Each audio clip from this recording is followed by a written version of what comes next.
On the blue team here, we have Unaverted on Garrosh, Ozymandias, Liam. We have Liam on Leoric, PyratRum on Hanzo, Hebi on Deckard, Cattle on Chromie. And for the red team, we have RussDT on E.T.C, Noah on Maiev, nintorii playing Jaina, actually, a bit of a role swap there, but I still don't think I've seen him on Ranged Assassin, Legacy on the Ana, and Ellie on the Yrel.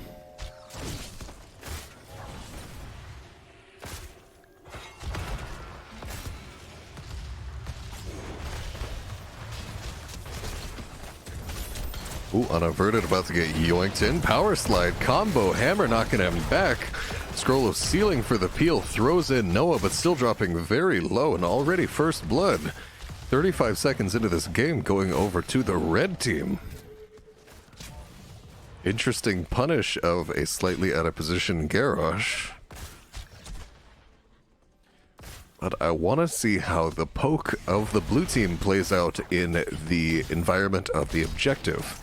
When playing for that Triglav, will it prove to be a little too much for the red team, or will they simply just rampage through with their seemingly superior team fight? Both teams hopping on to their turret camp, as is expected. As I say every time, the key to victory on this map is taking the camps early and often. It's definitely a big part of every map, but particularly when you're getting these items, plays a huge role. Ozymandias with the early scout, nintorii dropping rather low, puts a combo out, Unaverted dropping in, but a timely rotation from the red team, and blue team's gonna walk right on out of there. Hold on a second, PyratRum caught out, gets knocked into tower range, tanks a single shot, but natural agility will be there to save him, and he finds some potions waiting for him. Noah gets tossed in, hits the crescent, hold on a second, taking a lot of damage, doesn't seem to have anything else to help him escape here. Vault of the Wardens to dodge the Scroll of Binding, and he's gonna be okay. Is it Scroll of Sealing, I think?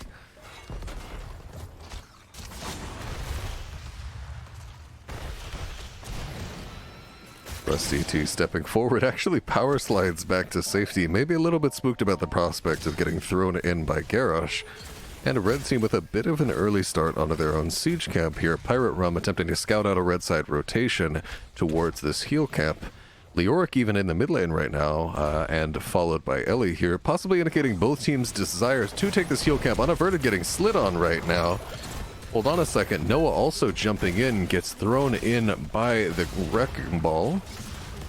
Dropping down very, very low, still on the run. Shade of Vengeance is right on out of there, and no casualties for the time being. Liam already in the bot lane, slightly ahead of the curve when it comes to soak compared to Ellie. And an early capture for the red team here with no response from the blue team when it comes to their siege camp. That's going to be some top lane pressure during this objective that they will have to consider. They want to play that long-term poke game, but the longer they play for that poke, the more top lane pressure they're going to have to endure. Bit of a back and forth with the blue team right now.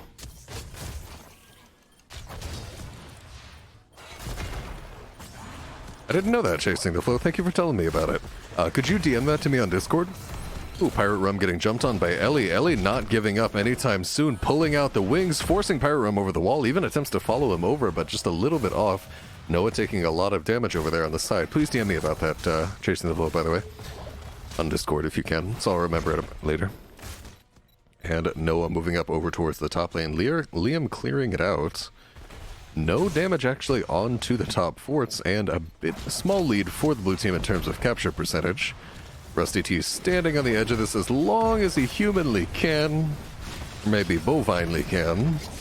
Ellie jumping in behind Unaverted, knocks PyratRum back with that hammer. Unaverted the target once again. Indomitable's not going to be enough to save him, and 2-kill lead in favor of the red team here.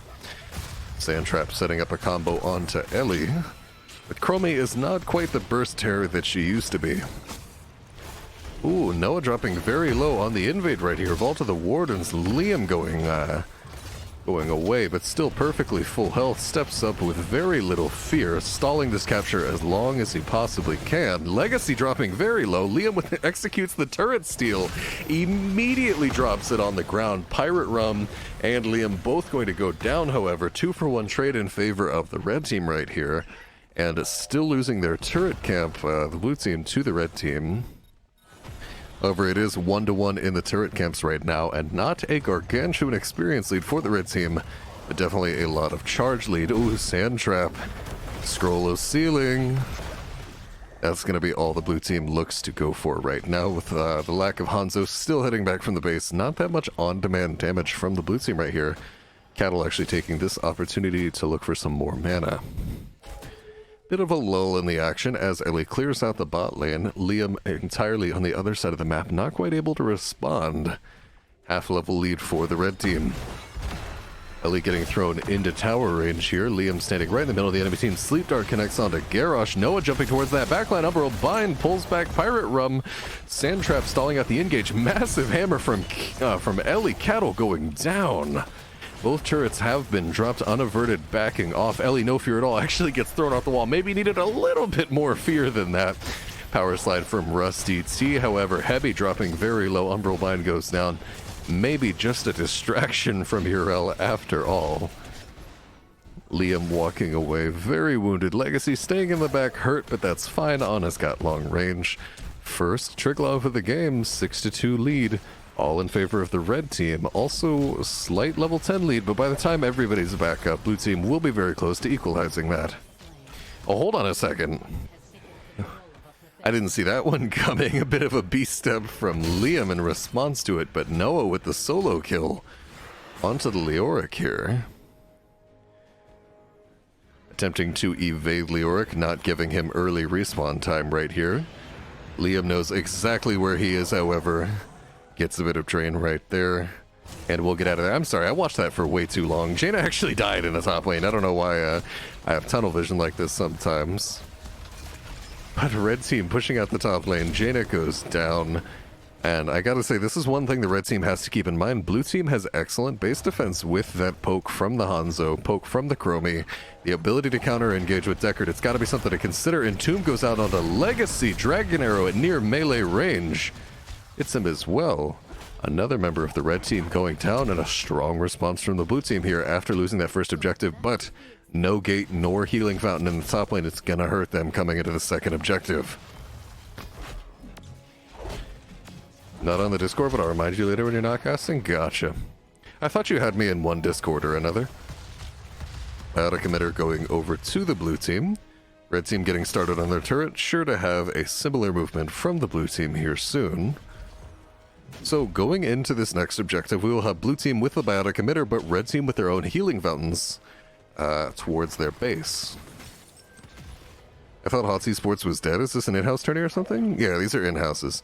In-houses are... Hold on a second, let me go ahead and focus on this fight. Temporal Loop onto Noah, dodges it with Vault of the Warden. I didn't actually know it worked like that. Power Slide onto Unaverted, Indomitable to ensure he'll walk away. Hebi gets thrown back by Ellie here.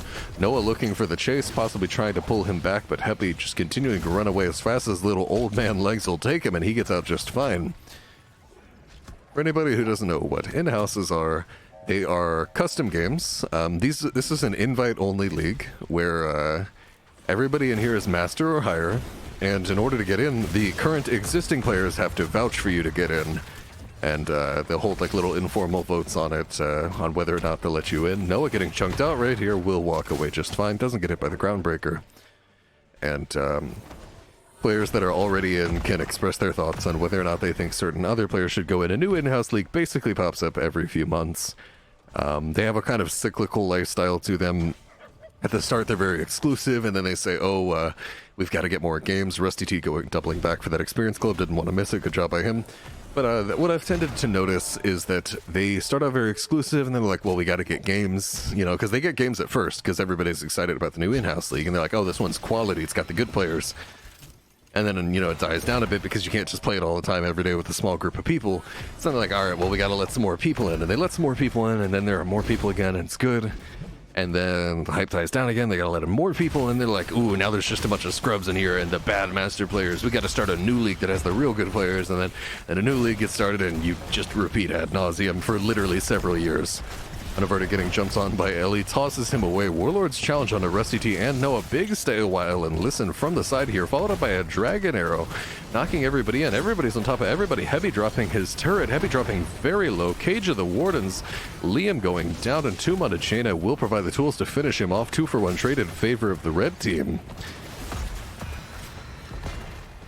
And power slide onto Unaverted. Indomitable isn't back up yet. Throws Ellie away in a desperate attempt to survive. Russ dropping very low from these Chromie hits. He's got to get out of there. Ellie dropping on top of Cattle, however.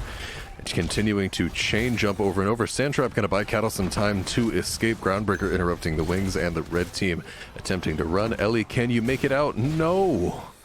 Well, time to throw from Unaverted, buying him time. Sorry, making sure Ellie wouldn't get away there. Noah already on the turret camp for the red team, ensuring a slight macro advantage. However, blue team seemingly have lost their biotic emitter in the last fight, but picking up a fresh and new one right away. Some captains started a battle whenever putting units down and just let me place 4 and win it for him. Seems good. This existed somewhat before HGC entered 2. These existed before HGC started. Late Boko. Master higher? I mean, is there anybody in here that you would say isn't a master player? Like, you don't need to name names. Just, do you think there's anybody in the in-house league that plays semi-regularly that isn't a deserving master player? But no, in-houses are a thing in basically every game that has any sort of competitive environment. Rather than matchmake, people always go through separate services. Hold on a second. Dragon Arrow only hits Ana in the back. RussDT with a beautiful dodge. Is there prize pools? Nope. These are just customs that people play so that they can get higher quality, more coordinated experiences than playing the ladder without having to worry about random trolls, random throwers, without having to worry about matchmaking time. They get to play in an environment with voice chat and whatnot. Overall, it's just generally considered to be a lot more fun because, you know, what are we playing for in terms of rank? Hold on a second. Big burst combo onto Unaverted, Indomitable force out, taunt combo onto RussDT. Perhaps a little disjointed by the temporal loop there, getting dropped quite low. Ellie jumping out of there. Liam on top of everybody on the red team, certainly taking damage like it. Hits the Entomb onto Jaina, but stay a while and listen, making it a little uncomfortable for him. Noah feeling forced out to drop his turret. Ardent Defender from Yrel. Ooh, Unaverted with the power slide. Noah, Shade of Vengeance, looking for Unaverted. Maybe took it a little too late. Unaverted's actually going to walk out just fine in spite of some well-timed resets from Noah.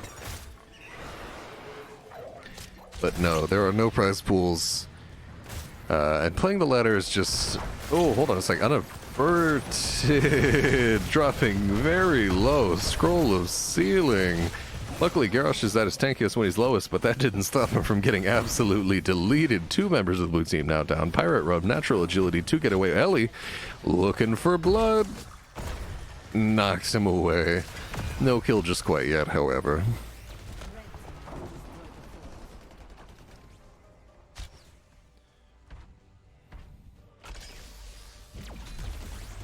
But to continue the thought that I've been trying to start for a while now, when you've been Master GM so many times, what does doing it one more time really do for you? Or what does climbing ladder all day really do for you? And Liam going down as well, continuing the trend of oddly timed blue team deaths here. Triglav getting started on the push, and I gotta say, I disagree a bit with how this is being executed. You definitely want to time this with your minion wave, if anything. Minions are what truly does a lot of the siege damage here. And I think Triglav is going to unnecessarily take a lot of damage off of this push. Radberry, thank you for the sub. 2 months, good day to you, sir. Good day to you as well, Radberry. Thank you for the sub. Cattle getting yoinked back. Unaverted finding himself in an awkward spot. Hold on a second. Taunt immediately out of the Triglav. Dragon Arrow, medium stun. RussDT getting hit by Temporal Loop. He's going to be okay. Noah with a deep dive. Sets up the kill on PyratRum, followed by Chromie right after. Stay a while and listen, coming a little bit too late to save anyone. 2 more members of the blue team down, and this is a 2-level lead for the red team. Siege coming out from the red team here. Still long death timers on those members of the blue team, and they are looking to turn this into an open core situation. Solo mosh pit onto Unaverted. There's nothing that Hebi can do. No cleanse on that Deckard. And red team continuing to push forward, going behind the keep here, maybe thinking about ending the game? Indeed they are, as they step up to this core. Ellie jumping forward. 15 minutes in, shade over the wall from Noah. Liam getting absolutely bursted down by the red team. Still on the core, haven't stopped yet. Only 3 members of the blue team alive. Can they do it? 80% has fallen, 70%, 60, 50. Ellie doing his best to distract the blue team from the defense, keeping them in their base. Hanzo dropping down low, and that is indeed out of nowhere a level 20 red team victory. Good stuff.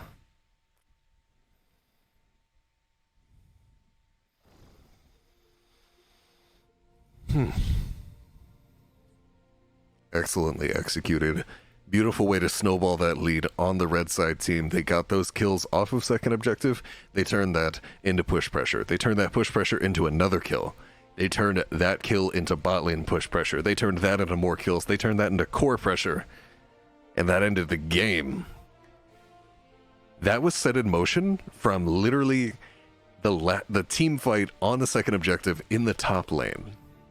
So much went into that. Just a long string of well-executed plays from the red team and a few questionable deaths from the blue team there.